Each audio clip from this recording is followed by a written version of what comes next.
They call this one of the worst crimes in Indiana's history. Not because a single person committed it, but because so many people stood close enough to hear what was happening, and almost no one stopped it. For decades, investigators, historians, and ordinary people have returned to the same unsettling question. How could an ordinary neighborhood become the setting for one of America's most infamous child abuse cases? And perhaps even more troubling, why did so many opportunities to intervene slip away unnoticed? History remembers tragedies for many reasons. Some are remembered because extraordinary courage rose to confront unimaginable evil. Others are remembered because courage never came at all. Music. In the autumn of 1965, East New York Street in Indianapolis looked like countless other neighborhoods across the American Midwest. Children raced their bicycles beneath rows of aging maple trees. Screen doors creaked open as neighbors exchanged greetings across front lawns. Radios drifted through open windows on warm afternoons. Laundry fluttered gently between wooden posts, and by evening porch lights flickered on one after another as families settled in for dinner. Nothing about the neighborhood suggested that history would one day remember it. At the center of the block stood a modest wooden house. Its paint had faded under years of harsh summers and cold winters. The porch sagged with age. Money had clearly been scarce for some time, but in a working-class neighborhood, that was hardly unusual. People walked past it every day without a second glance. Yet behind its closed doors, something had already begun to change. Not all at once. Not in a single violent outburst. But through a series of small decisions, quiet compromises, and moments of silence that, taken together, would grow into one of the darkest criminal cases in American history. Music. More than 40 years later, those events inspired the 2007 film An American Crime, introducing millions of viewers to the broad outline of what happened inside that Indianapolis house. The film portrayed the escalating abuse endured by a teenage girl left in the care of another family. But like every dramatization, it could only capture part of the story. The historical record tells an even more unsettling one.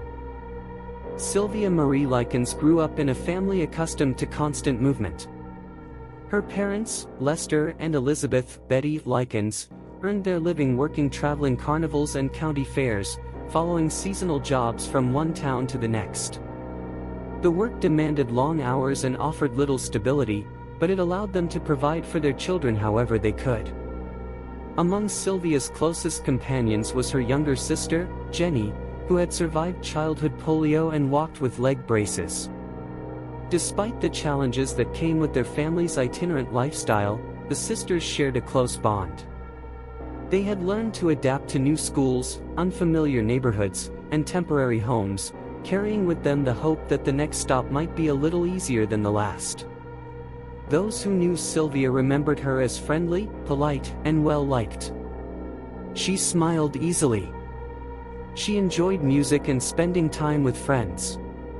Teachers later described her as respectful and cooperative, while classmates remembered an ordinary teenager whose future seemed open with possibility. She was not famous. She was not extraordinary in the eyes of history. She was simply 16 years old. Music. During the summer of 1965, the Likens family faced another difficult decision. Lester and Betty accepted work with a traveling carnival in Tennessee, an opportunity they could not afford to refuse. Taking Sylvia and Jenny with them was impractical, so they arranged for the girls to stay temporarily with a woman they believed they could trust. She was a family acquaintance. A mother raising several children of her own. She agreed to provide room, meals, and supervision in exchange for $20 each week until the girls' parents returned. Her name was Gertrude Banaszewski. At first, nothing about the arrangement appeared unusual. Families often relied on one another during difficult times, especially when seasonal work pulled parents away from home. It was an ordinary act of trust, made under ordinary circumstances. No one involved could have imagined where that decision would lead. Music. The Banaszewski home reflected years of financial hardship. Space was limited. Resources were scarce. Gertrude struggled with chronic health problems while raising several children largely on her own.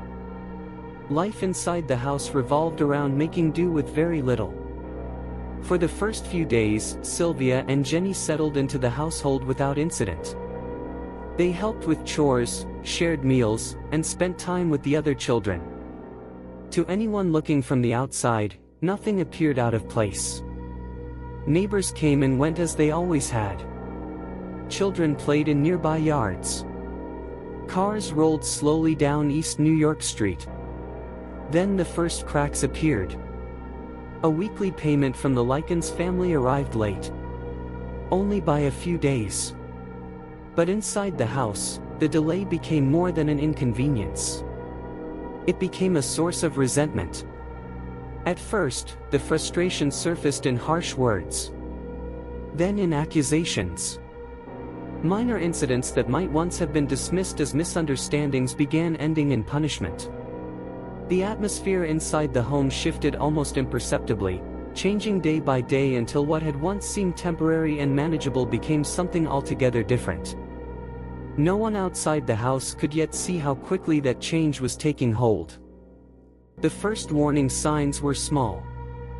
Almost ordinary.